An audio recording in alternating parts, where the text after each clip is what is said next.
Trump's personality cult is so embarrassing. It is so embarrassing that tens of millions of Americans watch clips like the one I'm about to show you and think, yeah, let's give him all the power. Let's delegitimize the judiciary and let's delegitimize the press and the legislative branch. And let's give this guy as much power as possible. Watch this clip.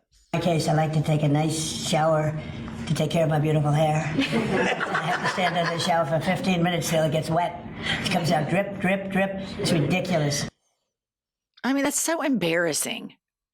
Why is he? I know he has been obsessed with water pressure and showers for years, but I'm like, motherfucker, you're crashing the economy. Nobody's worried about your beautiful hair. But apparently his personality cult just loves to talk about it. Well, the Fox News would beat the drum. It's a whole part of their environmental campaign where they talk about light bulbs and they talk about dishwashers and they talk about shower heads and how the Democrats are making sure you have shitty showers and your dishwashers don't work. And they create these faux problems. And whenever you see societies that have a lot of progress, there's always the people who don't want the progress. And that's Trump and the personality cult. And if you think about what happened at the end of 2016, we had an African-American president for 8 years.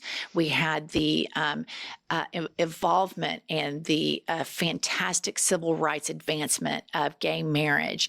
And then you see women in positions of power. You see DEI programs and people trying to understand and reconcile our past. Well, there's always been, throughout the course of history, groups of people that oppose progress. Typically, these are white evangelical Christians, specifically to this country, and this is their leader. But again, here we have Trump. It's just, this man is only good at one thing, and it's propaganda. And here he is. He still struggles very much with the word grocery, and he also struggles understanding the difference between an insane asylum and those seeking asylum. Play the clip.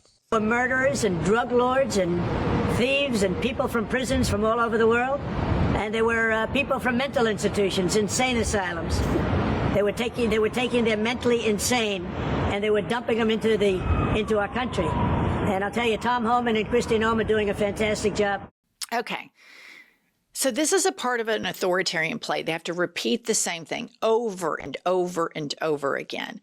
And this is a direct means to dehumanize human beings.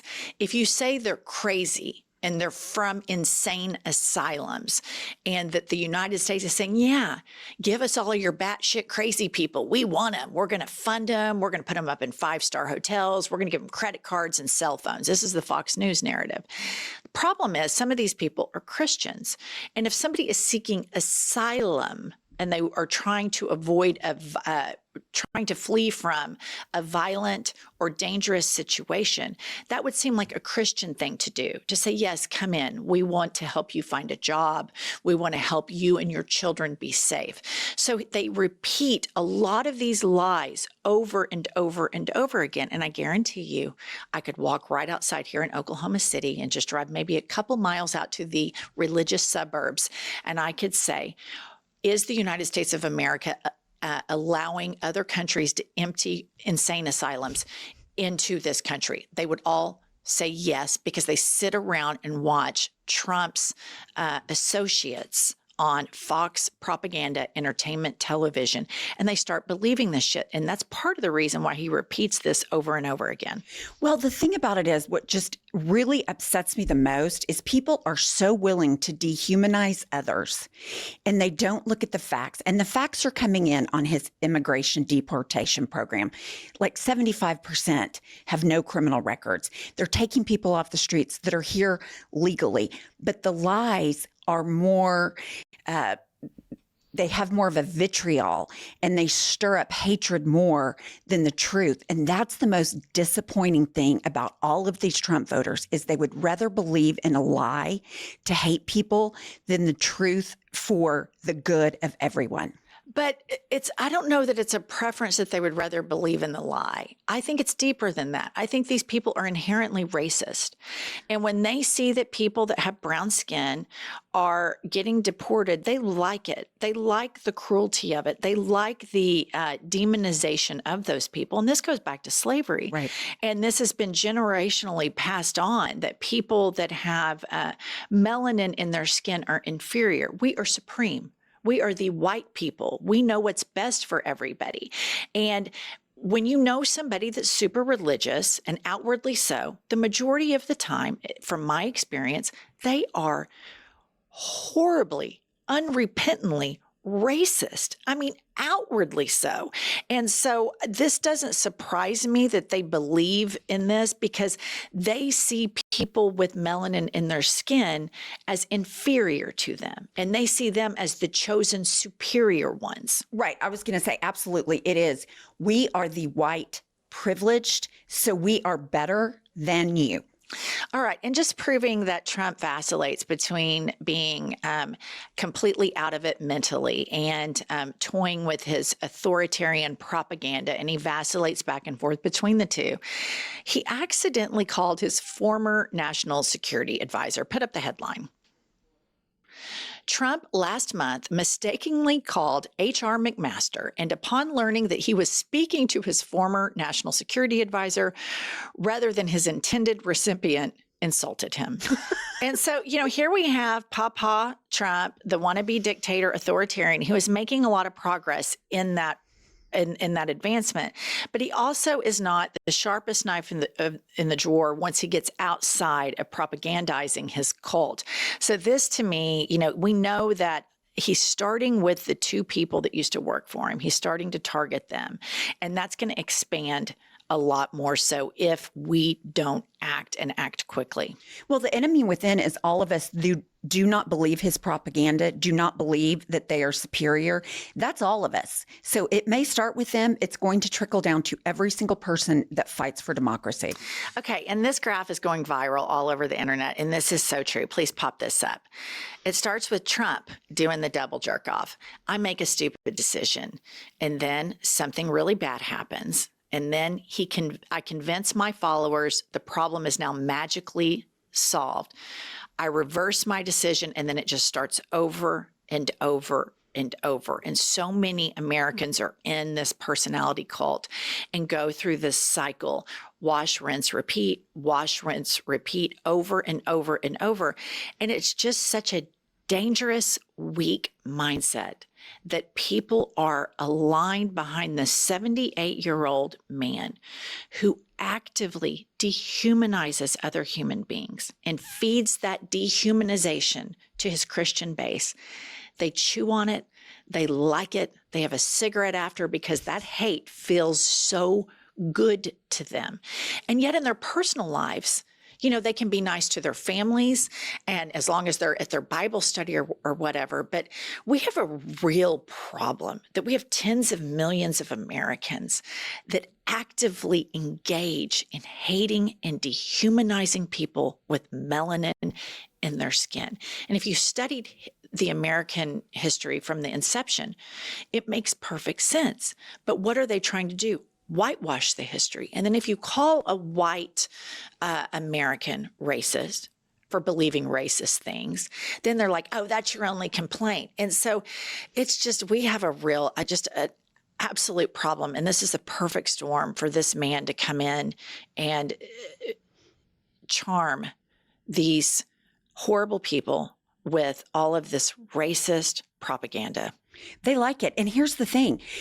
They're racist. They're homophobic. They're going after trans. They're going after LGBTQ+. They're going after women because they are misogynistic. Nobody is safe under this administration unless you are white, male, and a billionaire. That's it. That's the list. And, this is what authoritarians, they always go after. They go after the press. They go after women.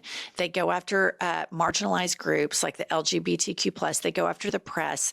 And this is what he's doing right now. And here is a case in point when I showed you the cycle that everybody goes through with Trump, that he creates a problem, solves the problem, all of that. Here's a case in point to that. Here's Trump after he, wink, wink, told his billionaire friends, buy right now, I'm about to put a 90-day pause on it. Here's what he says that evening from the Oval. What happened today, I don't know if it's still there. This was, I looked an hour ago, but we were up like close to 3,000 points. Nobody's ever seen a day like that. I think that's a record, isn't it, fellas? Definitely. Is that a record? Who would have thought we were going to have a record like that after watching? But because the geniuses of the world, they get it. Okay, so here he is sitting there with 4 billionaires behind him. 4 billionaires in his administration. He's talking about the 3,000 points that went up to the levels they were before this insane tariff play, which is actually down from the Biden economy. And he's trying to take credit for a completely manufactured crisis. And he wants, his long-term goal is to delegitimize the American economy so that he can own it the way Putin owns his economy. And I want to remind all the billionaires that are obeying in advance, the same thing happened in Russia. And the oligarchs obeyed in advance. And guess where they are now? They're fucking dead. And that's how this ends for you. So this is a 911 house is on fire situation. And these billionaires, as always, are so short-sighted, but not the billionaire women that you've seen come out and defend the First Amendment and not bend an inch. Well, it's interesting. He's got these 4 billionaires that have all been sitting there saying how brilliant the tariffs were. Oh, he's playing a 5D chess. He just knows everything about the art of the deal. He had to go back on his own word with zero negotiation and zero concessions by other countries because he was breaking the global economy. So do not sit there and piss down my leg and tell me it's raining. And these people that believe it because they're racist and cruel, it makes me insane. And I don't know how you fix people that like cruelty. I don't know how you fix people that don't go and find agency to look at the facts, because he is running our country into the ground and he thinks it's cute. He likes it. And I think you just tapped into something right there, Pumps, because if they acknowledge that something is wrong with Trump, they have to acknowledge that something is wrong with them for finding the space to vote for him in their hearts and in their minds. And so that's why his cult is so powerful, because acknowledging that he is a fuck up and morally depraved would be a big reveal for the triple Trumpers of the world. And I don't know that they have the emotional intelligence or the emotional grit to have such an enlightening conversation with themselves. Okay, we're on our way to 1 million subs. Please subscribe and we will see you all later.